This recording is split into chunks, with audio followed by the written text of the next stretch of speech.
So welcome to Lunch and Learn. Thank you everyone for coming. Missed you last week, Baruch Hashem, for a family simcha. I wish you all smachot. It's being sponsored this week, Le'ilu Nishmat. Gabi, help me out over here. Avraham Mashiach, Bar Shlomo. We wish the family many samachot, Bezrat Hashem. Man who's helped so much, supported so much. Please God, the family should know of no more pain. They should have samachot amongst them, amongst all of us, Bezrat Hashem. And amongst all of Klal Yisrael, there should only be smachot. Welcome to everybody. Now, in years gone by, we've talked about various aspects of this week's parasha. One of my favorite ones was Vayimkoret b'cholato Yaakov, right? Esav sees Yaakov cooking lentil soup. Maybe we'll get back to this later. Do you remember the story I told you a few years ago? It was a fun one, right? About a concept of mekach ta'ut. What's mekach ta'ut? When you sell something under false pretenses. Does the sale stand? Now, normally, if I go to your shop and I say, "Hey, give me a bag of apples," and you put a brown bag and you give it to me, and I get home and I open it and it's oranges, I can come back and rightfully demand my money. That's what mekach ta'ut is, right? But in this case, Yaakov was selling the bechorah, the spiritual birthright, to Esav.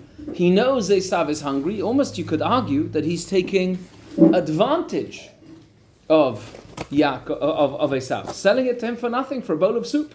Okay? And we're going to come on to this maybe a little bit deeper, a little bit later on. Right? Benji's looking at me all concerned from his financial perspective. He knew what he was buying. Did he sign a contract? I'm trying to think of the story that... you know what story I'm going to say. It's one of my favorite stories. I love this story of it was a Judaica. Do you remember this one? A few years ago I said it. I love this story. I'll tell you the story. I'll say it very quickly because this is going up on YouTube. And YouTube hasn't heard this story. It's certainly not from me anyways, but I love this story of a Judaica merchant who went to a certain fair or show, and he wanted to buy some antiques or whatever. And the truth is, and there's people in my family who deal in antiques as well, and I know sometimes you go and you make a big trip and it's just not good quality and the stuff's not there to buy, so he didn't buy anything, right? And he was feeling a little bit sorry for himself, and it was kind of like the end of the 3-day show, and he was like ready to go home, and on his way home, walking through the streets of this village, wherever he was, he saw an antiques shop, and he thought, I'll peruse, why not? And he goes in, and he sees nothing very interesting in the whole shop. He looks at the shelves, he looks at ones on display, nothing very interesting, and as he's about to leave, he sees a very astonishing little happening. The owner of the shop pulls out a very rare Chinese antique dish. Remember this now? It's fantastic. And the guy looks at it. Now, he has an eye for antiques. This guy knows something when it's worth money. And he quickly goes to the other end of the shop and he checks it on his phone or whatever it may be, and that is a dish worth tens of thousands of dollars. And to his utter amazement, this guy is pouring milk into it and feeding the cat in the shop. So the guy thinks he's going to get very smart, and he goes up to the owner of the shop after perusing a little bit, and he says, what a lovely little shop you have over here. I'm not so interested really. I would love to have found something. He's about to tell you what, what's caught my attention? Your beautiful cat. I'm wondering if I could make a wild proposition, and could I offer you money for your cat? I would love to take it home with me. He or she is beautiful. And he strokes the cat. The cat's there licking this milk out of this antique bowl. And the fellow says, well, that's a very weird proposition, but I suppose so. All right. But it's very dear to me, and I would charge you a significant amount of money for it. Oh, what's a regular cat? Maybe a few $100s. I'm not going to sell you the cat for a few $100s. Absolutely not. And he quotes an exorbitant price. I don't know, $1,000. You can have my cat. And he says, $1,000. You can have my cat. Yes, that's okay. And he all people should be like you. What's that? They say they're not coming to the shiur, and then they come to the shiur. Right?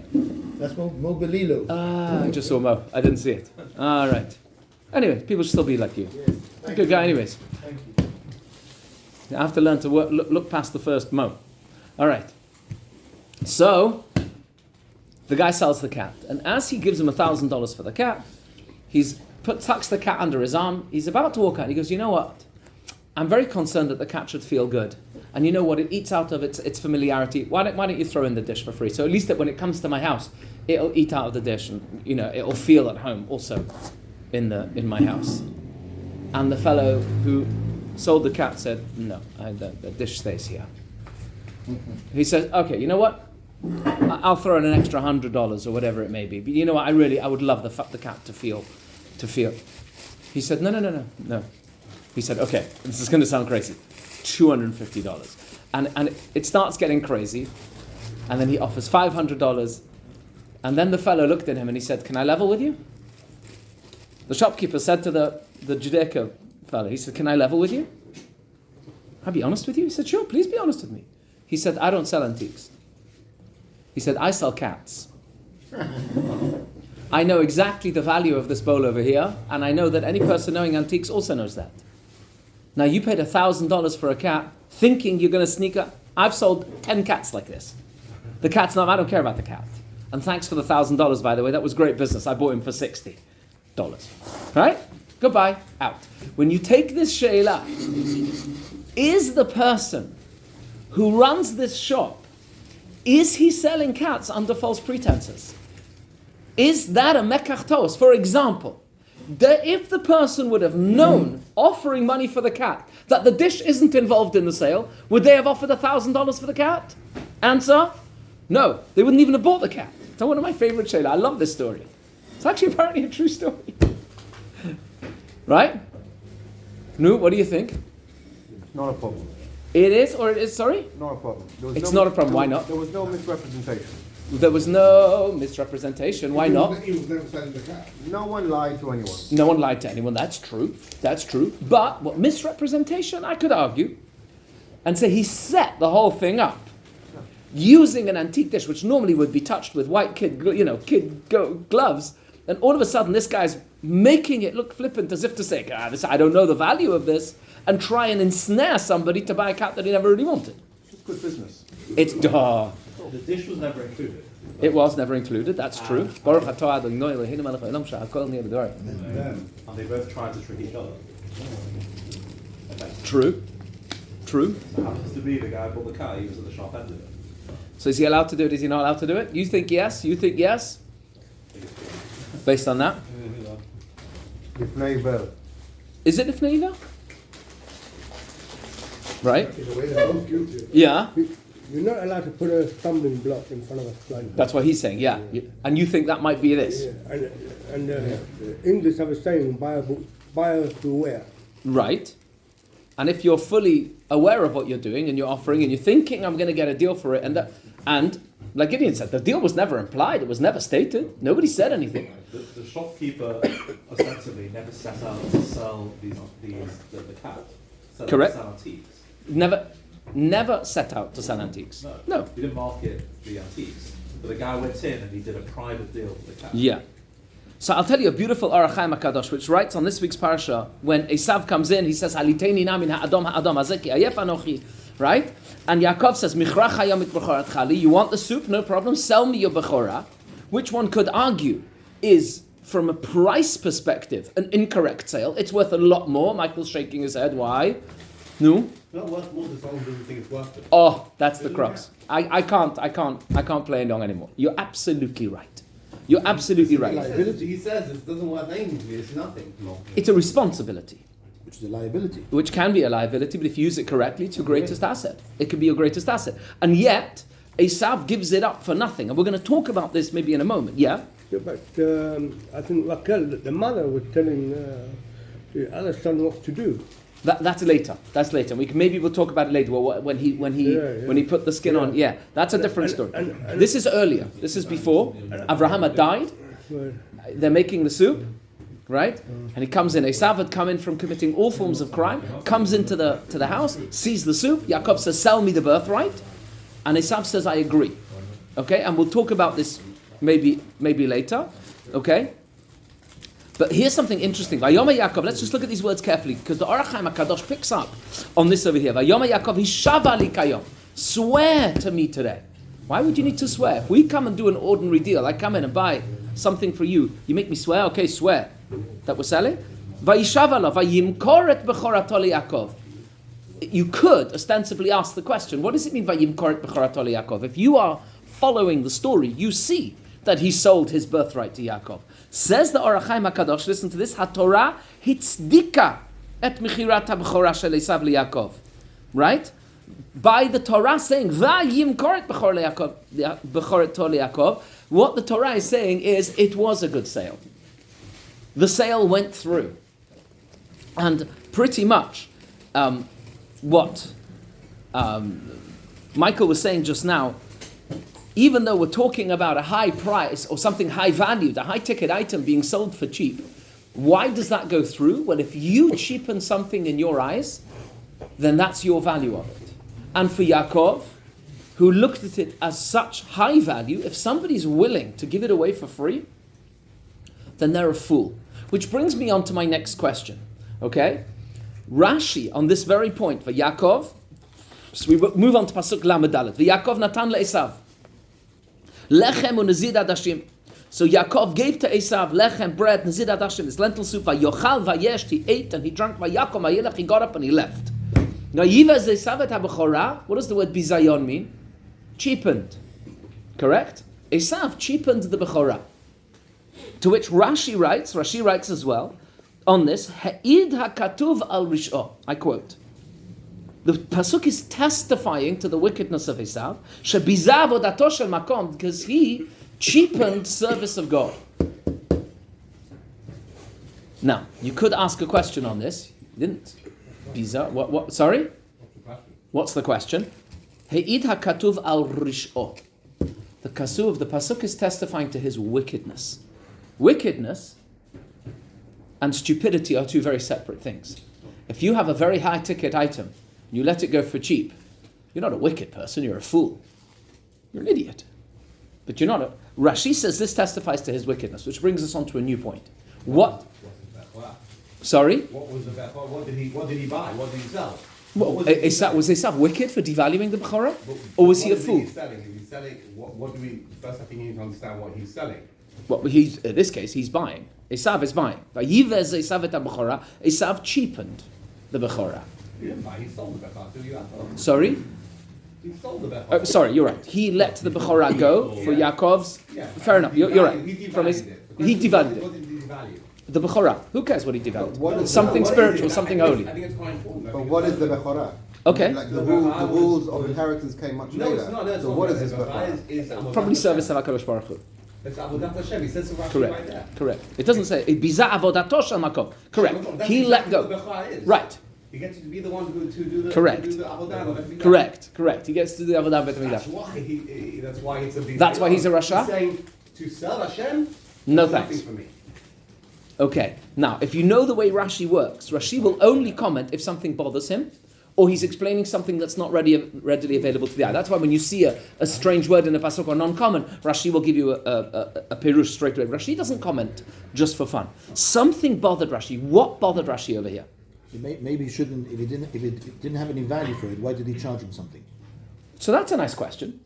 He thought, well, I'm just going to get a freebie over here. Maybe he's a wicked person because he charged him for something which had no value for him. But he knows he does have value for it. It's a nice thought that. It's a clever thought that. But he knows Yaakov does have value for it. So he's like, it's a fair deal. And by the way, what the Orach Chaim HaKadosh was saying is really a Choshen Mishpat point. By the way, if I sell something which has no value to me, and it has immense value to you, I can sell it at that immense value. Let's say I'm not a stamp collector, or I don't appreciate wine or whiskey, whatever, and this whiskey they say is amazing, and you're willing to pay $1,000 for this bottle to me, which tastes like floor cleaner, and if I sell it to you, I'm not wicked. I know the value of it, I know your value of it, and I'm allowed to do that. And by the way, in Choshen Mishpat, you're allowed to do such a Why do you thing. charge $1,000 for the cat? Sorry? Why do you charge $1,000 for the cat? So that was a different question. That's a different question. Maybe linked. For a bowl of soup? Isn't the bigger question here, and how can the Torah say they sold the bechorah? How can this be something you can sell? That Can is a huge Can question. I sell to you my age? Excellent. Even Excellent if the question. Bechorah is like Excellent you say, you work in the question. Bet HaMikdash, can he sell his kehuna? Sorry? Can you sell Olam Haba? Do you remember the story I said on this last year or the year before? I think that's the whole point, though. This is an amazing discussion, by the way. But you can't. And to be fair, I don't want to go down that rabbit hole right now because it is a massive discussion, and I really want to focus on something else. I think maybe what Rashi is saying here is when it says afterwards he cheapened it, Yeah. is that at the moment that he comes, he's hungry, he wants the food, and they go into this deal, you could argue, yes, you're duping him. Interesting. He's desperate, but once he's satisfied, Right. he's still sort of like, he now stamps it, yeah, I was happy with that deal. Now when I'm rational, So why is he a I agree Rasha? with it. So why is he a Because Rasha? At that point when he's rational, that is not what a normal person should do. Okay.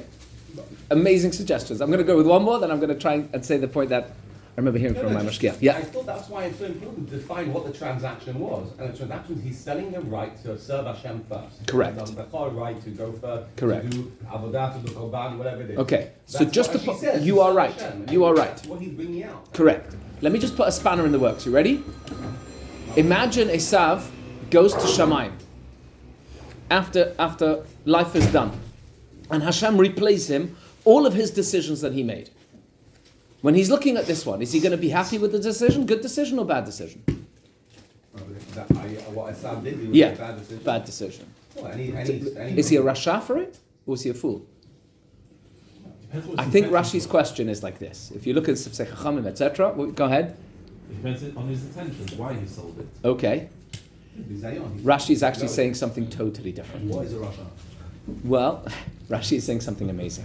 Rashi is questioning the extra words in the pasuk Vayivez Esav et Abchora. If you look at the title of Rashi, very often that's the key to what he's commenting on.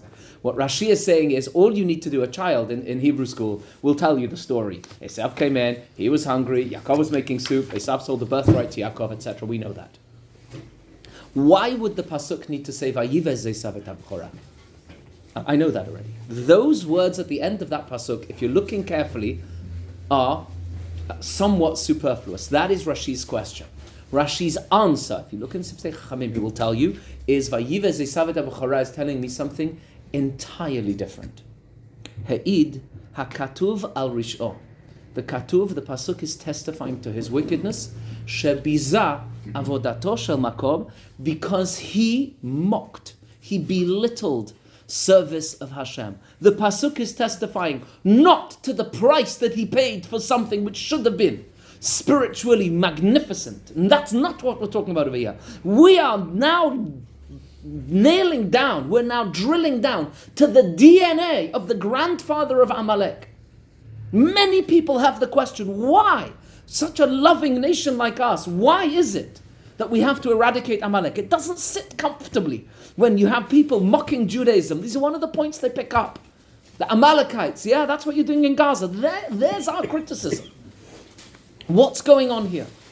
Says Rashi, this is the spiritual DNA of who Amalek is. And if you want to look closely, this is what you and I are fighting in the world today. You know what Amalek do? Amalek belittle. Amalek, they mock. Amalek criticize. And you want to know something? To be inspired is such a rare commodity in today's world. To be inspired is so difficult. You know what the Chachamim Musar tell us? That one word of mockery can take away 1,000 feelings of being inspired. Imagine, you walk away feeling inspired. I remember hearing Matisyahu Zichron Livracha, Matisyahu Sanam Mashgiach, and Gates saying this. He said, I'm hoping this is the one shiur that I give that no one says a negative word against. You know why? Because then you'll prove me right. He would say it on this point. Because you can be inspired. You can walk away from a shiur and you can think, wow! And while that feeling is burning inside of you, someone else can say to you, yeah, I also heard the shiur. And they didn't say anything. They just went, yeah, nice. But it was slightly disparaging. It was slightly in a mocking tone. And you know what happens automatically to your inspiration? Like a pin to a huge balloon. Poof, it's gone. This is who Esav is. This is not telling me that he sold the Bechorah for cheap. This is not a Choshen Mishpat business question of whether the sale was legal, etc. or not. No. This means after doing what he did, Esav stood up and said a disparaging remark. He said, that stupid Bechorah, worthless. At least got bowl of soup out of it. That's what Vayivez Esav et Bechorah means. Let's read Rashi again. He'id hakatuv al risho. Because if it was him selling it for cheap, that's not risho, that's stupidity. That would have told me this testifies to what a fool Esav is. That's not what it's saying. Rashi's so word perfect, so beautiful. The pasuk testifies to his wickedness. You have to know what you're up against Amalek. He's wicked. You know how to do shebiza avodat shel makom. You're going to try and come into your synagogues and put your whole heart and trust in Hashem and connect to Hashem. And you need to be an inspired person. It's not possible to be a thinking, growing Jew today if you're not an inspired Jew. You can't do it. And you know what Amalek's going to do? They're going to make fun of you. And they're going to take all that inspiration away. And that's why we live in such a cynical world. We live in such a negative world. Negativity is natural. It comes naturally. But to feel energy and positivity, you have to work at that. To become a boteach b'Hashem takes daily work, the Chovot HaLevavot says. You can't become somebody who trusts in Hashem for free. It doesn't happen. This is Esav at his worst. This is why, as the grandfather Amalek, we have to know who we're up against. And these are the things we need to understand when we battle on in this world today. I saw somebody sent me this week from America. I know it's not quite the same, but when you talk about negativity and you talk about what we're up against, it's so critical. There's a journalist, his name is Leilin Viten. I didn't even know who he was. But apparently he was the Fox News Jerusalem correspondent. And he's an interesting guy. And if you remind me, maybe I'll post on our Lunch and Learn group his little interview after this shiur, Bli Neder. And he said, so much is being made of the Israel Gaza conflict, especially since October the 7th. There are so many views. There is so much rhetoric. You and I both know it's so maddening and so difficult to hear words like genocide. That it's just bizarre. And he said to me, I'm a correspondent. I'm a news guy. I've got to go on the ground and get a story and sell it to people. And I have to be convinced of the story. I need to know the story before I can sell it. So let's not talk BBC today because we know what they do. Okay? And now it's very, very clear. Sadly, it had to be only up against Trump that the world's eyes are now open to what they've been doing systematically, 2 stories a week against Israel since forever. Okay? But that's another story. My friend wrote a brilliant article. My friend in London wrote a brilliant article. Again, if you remind me, I'll try and post it on the group. Fantastic read on Judaism, Eretz Yisrael, and the BBC and the bias. But he said to me, if you want to sum up the whole story of the Israel-Palestine conflict, he said, this is it for me. He said he went into Gaza himself to interview a young girl. Her name was Wafa, right? And he said, you have to understand Wafa's story. She's a girl. She was born in the Middle East. She was in Gaza. And when she was about 5 or 6 years old, she pulled a pot of boiling water over herself. She pulled a boiling hot kettle over herself. Sorry? As an accident. As an accident. Yes, she's 5 or 6 years old. She pulled it over herself. She was rushed in an ambulance to the border with Israel. When they saw the situation, our hospitals in Israel are full of Palestinian children. You know that, I know that.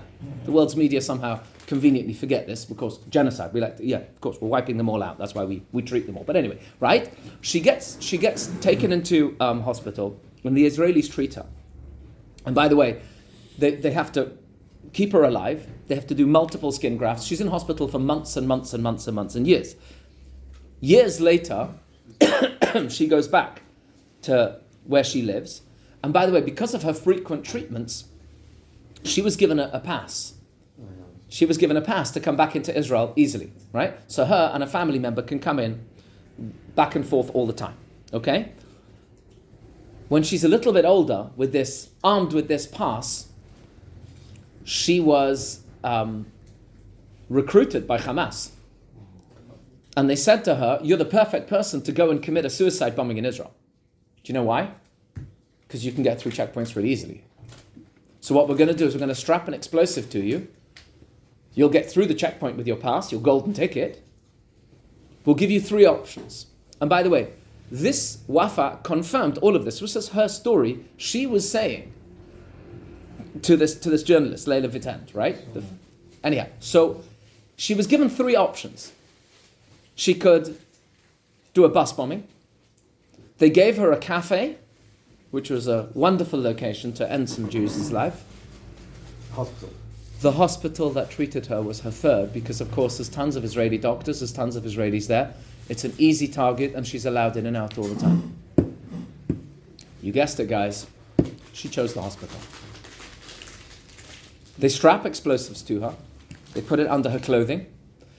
They tighten the clothing so it's not super visible over like a hijab, which is a little bit her head covering and her, what's it called, jilaba type thing, right?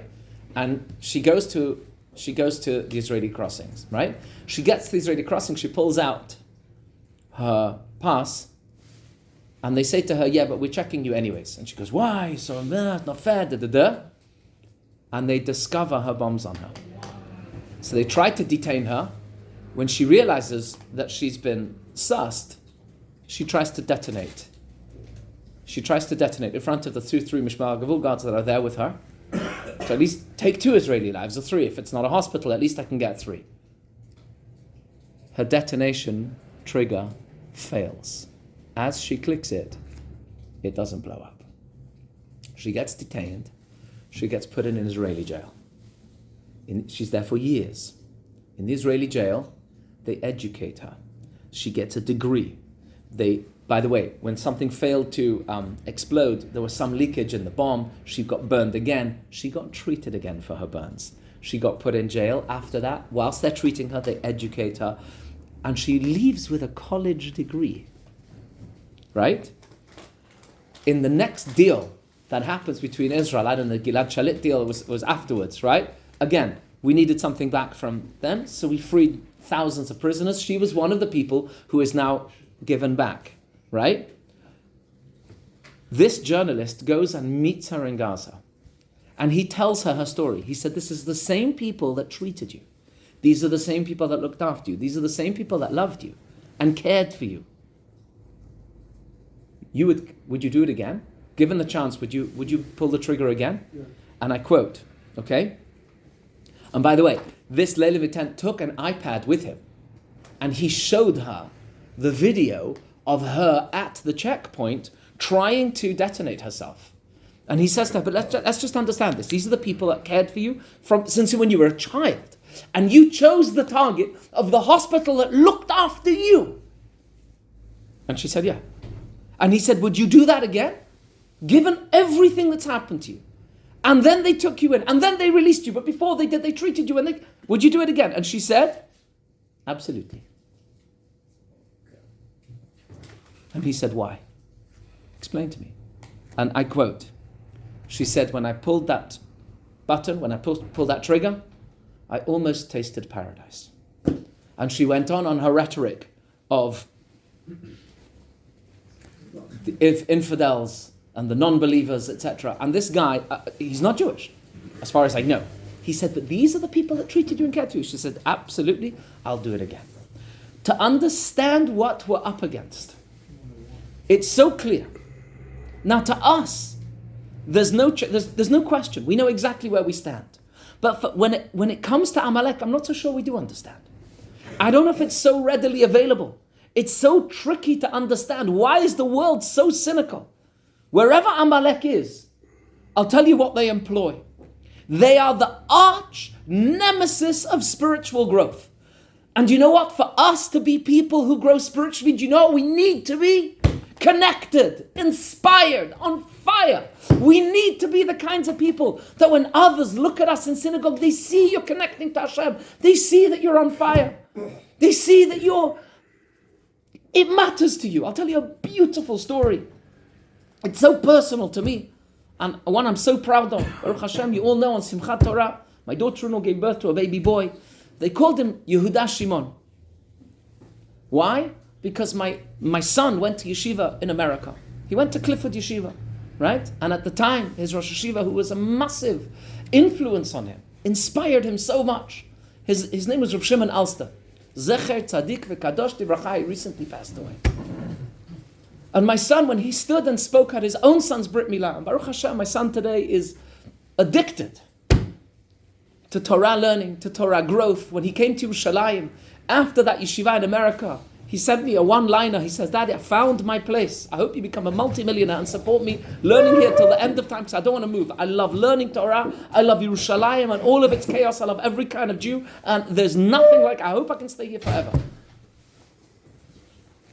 I don't want to say so publicly, but he wasn't always the most on-fire teenager. Let's put it that way.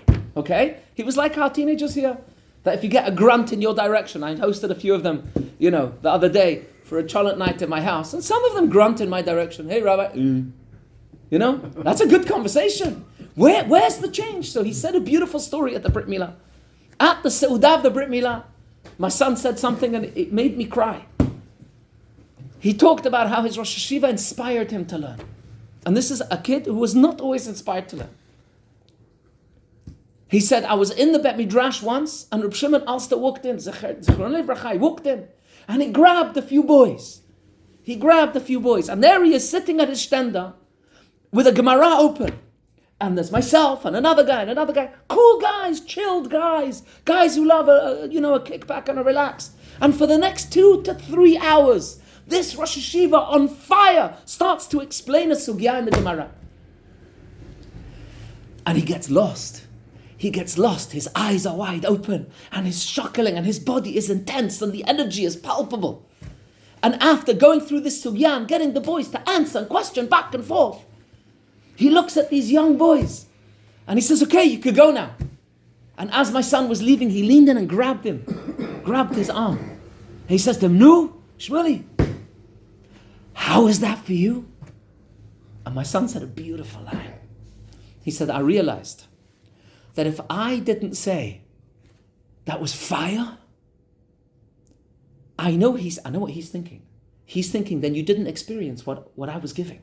If you didn't feel that which was happening there, then you weren't plugged in, you weren't connected. I knew it. And he said, and that is what helped me become who I became. That was who my Rosh Hashiva was in his essence. It can look awkward to certain people. People shuckling over a Gemara, saying it a bit loud. And you go to Gates at Yeshiva today, it's a phenomenal sight. Baruch Hashem, I got to meet our Gibraltarian contingent there just last week. Baruch Hashem, and I was there for this boy's Pidyon Aben. You see an energy, you see a fire, it's genuine. There's nobody there taking register.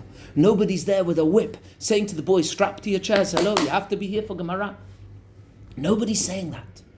And my son said, that's what my Rosh Hashiva gave me. He didn't say anything. He said, how beautiful and how appropriate that within the year of his passing, my son gets born on Simchat Torah. He said, for me, my Rosh Hashiva was Simchat Torah. That's who he was. He said, how can I let this opportunity go by without calling my son the name of that great man? Yehuda, give thanks to Hashem, Shimon, for Shimon Alster. This is who we are as a people. We are a people who are inspired. We are a people who deeply care. Do you know what kills inspiration? Negativity, negative comments, mocking. That's what Amalek is. Vayivez Esav et Abchora. He kills everything. Heida katuv al risho. That's who a Rasha is. He looks at your spiritual gorgeousness. That's why we're an easy target. That's why speak freely and faith is super easy to catch the Jew. That's why. This correspondent says, now I know what the Jews are up against. You're up against something you can't win against. We have to give value to what we're doing. You have to understand that while we come here and sit in this beautiful group and we decide to learn a few minutes together, this is Kodesh Kodashim. This is precious beyond precious. This is what the world is waiting for and desperate for. Look at this thirst and this return that we have nowadays with all of the soldiers, and Israel is so ripe for all of this movement and coming close to Hashem because we know of its value. We know its value. I'll tell you a true story. I've said this story here before. But when we assign value to things, Hashem will work all the rest out. He will. And that's why, by the way, it was not a mekach ta'ut. Esav's valuation in his mocking, disparaging tone was zero. Nothing. Bowl of soup, great. What was disgusting was when he walked away and said, your stupid service of God. That's a killer. And that is the cancer that we're up against in a cynical, negative world. For us to be spiritually connected, we need to zone that out. We need to filter all of that out and realize, if I said one word of Torah today, I brought gold to this world. The Talmud Torah keneged kulam. Do you understand what that means? One word of Rashi is 613 mitzvot. For every word you learn. I remember hearing that from my Rosh Hashiva, Reb Chaim Pinchas Scheinberg, Zecher Tzadik V'Kadosh Livracha. And on Shabbat it's doubled. He said, do you know how many words you can say in it? He said, B'Shem B'Chafetz Chaim. How many words can you say in a minute? How many minutes in an hour? He worked out the millions of mitzvot you can get for learning an hour of Torah. No wonder the Reb Shimon Alsters of this world were on fire, opening a Gemara and inspiring teenagers. That's who we are as a people. We are a beautiful nation. There was the following true story. I have 2 stories to say, and I have 5 minutes in which to say them. So here goes. The truth is, I prepared other stories as well, but this is a beautiful story, and I love this story because this is the essence of who we are. When all looks lost, we don't care. When the tunnels are dark, we don't despair. We don't give up. Hashem is with us. Hashem li lo ira. This is why. Say Mizmor David every day. Why? Hashem roi. Remember that. Lo echsar. It might look from my bank account's perspective as I don't have it. Who's I? I don't have anything anyways. I'll tell you a quick story before I say my stories. I'm working on a bitachon series which bli neder b'ezrat Hashem. I'll publish soon. I'm not up to there yet. Each one takes me at a good long way, right? And I'm only up to like episode 15 or 16, but each one is like an hour, 2 hours long, and I've got to distill it into 5 minutes of bitachon a day, which bli neder will soon be a new project. But one of the Rabbanim who are giving these series of shiurim, and by the way, it's changing my life in such a beautiful way. He was once driving with his kid to go to a certain minyan. And it was one of those minyanim where if you're not there early, there's no parking, right? And these borough park, this was in Eretz Yisrael. So he took his kid, wanted to go to minyan, got there early. And Baruch Hashem, there was a space. And he's just about to drive into it, and someone cuts him off. He was signaling and ready to go, and somebody cuts him off and takes his place.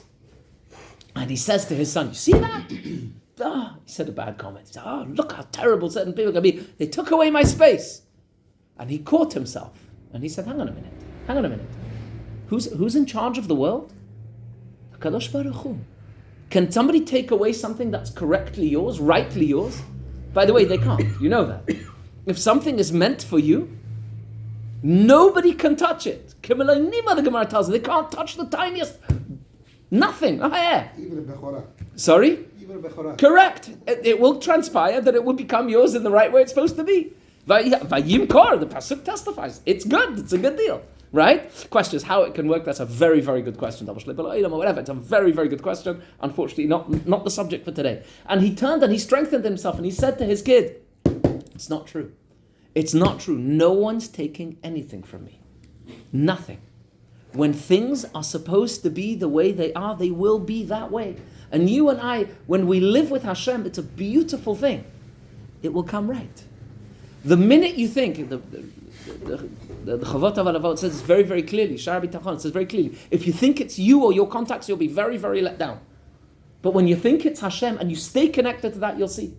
V'haboteach b'Hashem, chesed yisavavenu. The chesed will come. So listen to this story. True story. A poor man approaches Rebbe. He says, my daughter's engaged. I need to get the funds together to marry her off. Please, I need a bracha. And the Rebbe blessed him and he instructed him as follows. He said, the first business opportunity that comes your way, seize it. Grab it. The first business opportunity that comes, I want you to make a deal. So, the man says, great, the Rebbe's blessed me, my first business deal is going to be a good one. Excellent. Returns home, full of buoyed energy, full of hope. And on his way home, he stops in at an inn, and there's a whole bunch of mockers and scoffers there. Famous story. And they're sitting around and they see this Tamim guy walk in, his beard, his payot, maybe his tzitz is out, I don't know. And as they're sitting there, quaffing whatever it is, right? He takes out his own sandwich and orders a Diet Coke, the proverbial, right? And they make fun of him. They make fun of him.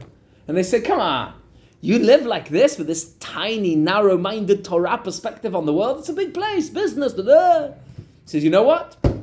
Brilliant. I'll sell you. And the guy said, yeah, of course. Remember that I told a few years ago the story of the Ridvaz, when the doctor came and made fun of the butcher, remember? It sounds like a joke, doctor, the butcher, right? Of the butcher who was closing up for Mincha with all the people outside his... Yeah, you remember that one? It's a great story. Okay, I can say it again. Not now though, right? The reason I chose not to say it again because I thought it was too recent that I said it. But it's a very, very similar story.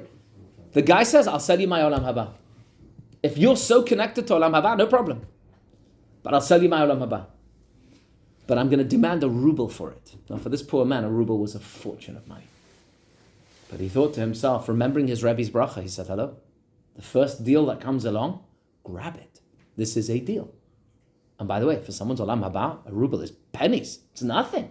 Olam Haba, every mitzvah is bigger than the entire scope of the universe. In the Olam HaEmet, you know how much a word of Torah is worth? You know how much a minute of tzedakah, kindness, a smile? This is crazy. He said, a ruble? Absolutely. That's all he had in his thingy. He gave the ruble, and they signed a contract. They said, absolutely, here we go. And he goes home, all the poorer. Okay? And the people laughed at him and they mocked him. Talk about mockery. They were laughing at him. Okay? This was all good until the following morning. The following morning, these guys lived locally. They were just in the inn for its tavern, right? This guy slept there. By the next morning, Shachrit, this guy came back. And he said, I'm in a bit of a pickle. I went home. I told my wife, I have an extra ruble. She said, what's the deal? I said, poor old Yankel gave it to me for my Olam Haba. We don't believe in that garbage. She goes, a man? I'm not living with a man who has no spiritual future. We're going to be buried together, go to Olam Haba together. Even if you don't believe in it so much, but you have to be concerned about it. This is Chaye Sha'ah. This world doesn't last. Don't make decisions based on the temporary nature of this world. You and I need to be together forever in eternity. We need to do good things. You go back to that. You buy back your Olam Haba. See, sheepishly said, I'm really sorry. We mocked you and we were drinking last night, whatever. But please, I have to give you back the contract and I'd like my ruble back, please. But I need to sell back my Olam Haba. And the fellow said, why would I do that? I did a fantastic deal. There's no reason for me to, share purchase agreement. Why would I do that? You sold your shares to me. Thank you very much. I bought them. They said, let's go to the Rebbe. They went back to the same Rebbe who told him to grab his first business opportunity. And he says, Rebbe, do I have to sell back Olam Haba? I don't want to. And you all know the punchline. The Rebbe said, the truth is you were wrong for selling your Olam Haba. You shouldn't have. You can't give it away. And by the way, from the story of the Ridvaz that I said a few years ago, we know, by the way, that somebody's willing to give it away, it also means you've devalued it. So be very careful. Chas v'chalila, in this precious community of ours in Gibraltar, not to belittle anything that we do spiritually. It's so precious. It's so special. He said, you belittled it. Fine. I'll command him to sell it back. But you have to undertake to look after this young bride, all of the wedding expenses and the setup expenses of her, etc. And he did. The man was a very wealthy man and he agreed to. For the people that believe, for the people that are inspired and for the people that are connected, Ashreinu matov chelkeinu. We're a special nation. And we have to remember that. And yes, we will encounter the Esavs of this world, the Amaleks of this world. And you know what their tactic is going to be?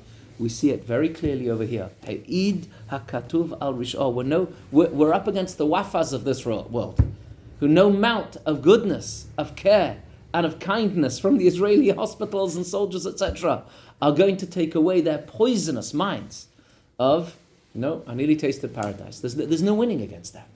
By the way, he testified. This sums up the whole conflict for me. This is a war that Israel can't win because it's indoctrinated. It's poisonous. But like I said before, we are the nation who are so inspired, and Baruch Hashem, we have to stay inspired. And we have to, Ishet Re'ehu Yomar Chazak, B'ezrat Hashem, will go from strength to strength. Please God, here until Mashiach comes and takes away all of this pain. B'ezrat Hashem, B'karav Mamash.